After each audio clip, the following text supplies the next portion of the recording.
یاره کستا سوال قبول نشو د قیامت پر بستا لاس او زما گریوان دا وعدم دا ګارنټیم دا ان شاء الله تعالی یو پیر خطو کنه بیا وګوره د الله په فضل او کرم سره پدې من یو پیر نه سلګورو نه زرګونو نه لکونو بار خلکو تجربه کړی دا او الله جل شانو کامیاب کړی دی نحمده ونصلي على رسوله الكريم اما بعد فاعوذ بالله من الشيطان الرجيم بسم الله الرحمن الرحيم السلام عليكم ورحمة الله وبركاته امید لرم چې تاسو ټول بخیر خبر خوشاله یی او چې کم ځای کې هم یی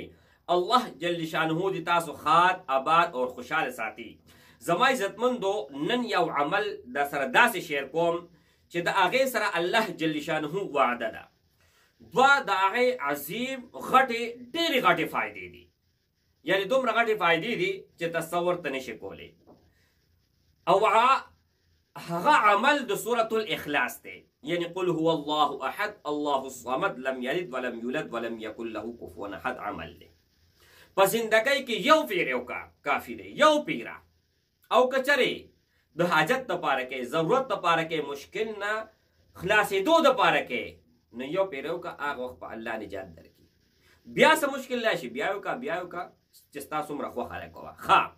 عمل سره زما عزتمندو عمل مکمل غور سره واورئ ان شاء الله تعالی هر سړی ته اور هر زما خور میندو ته چې کوم دن اجازت دی چې کله د جمعرات زیارت پرز د ماښام بانګ وی د هغې وخت نه والې د جمعې د ماښام بانګه پورې دا ټیم نوټ کړئ په دې کې به تاسو څلور رکعت نفل نیت وتړئ په ړومبي رکعت کې به سورة الفاتحې نه پس 50 پیرې سورة الاخلاص به ووایئ په دویم رکعت کې سورة الفاتحې نه پس 50 پیرې سورة الاخلاص په دریم رکعت کې سورة الفاتحې نه پس 50 پیرې سورة الاخلاص په څلورم رکعت کې د فاتحې نه پس سورة الاخلاص 50 پیرې دا 200 پیرې شروع دی په نفلو کې شو نفل نیت په وتړئ نو الله وعده ده چې هغې پورې به تاله مرګ نه راولم چې څو پورې تا ته ما جنت په دنیا کې نی خولی یعنی مطلب دا دی چې په خوب کې به تا ته الله جل شانو ستا مقام تا ته وښیي چې ته کله مړ شې دا جنت دی او دا ستا ځای دی ستا مقام دی دویم چې کله څه مشکل نه ځان وباسې څه حاجت کې که ستا د رشتې رکاوټي رشته نه کېږي خوبصورت نه یا غریبې پیسې در سره نشته ښځی یا سړی صحیح شو یا دکانداری دکان ته نه چلیږي یا څه تجارت ته تجارت ته نه چلیږي په کور کې د جګړه ده دشمني ده په خاندان کې چا د سر نه لګي نه ستا چا سره لګي پوه شوې د هغې دپاره یعنې زما عزتمندو چې کم سوچ دپاره تا وکړه جایز ناجایز دپاره نه نو هغې دپاره به څلور رکعته صلات الحاجات نیت تړئ ړومبي کې به نفل نیت تړئ او دې کې به څلور رکعته صلات الحاجات نیت تړئ څلور رکعته صلات الحاجات نیت ته وتړو نو هم اکه شان به کې چې څنګه تا په دې نفلو کې کړي دي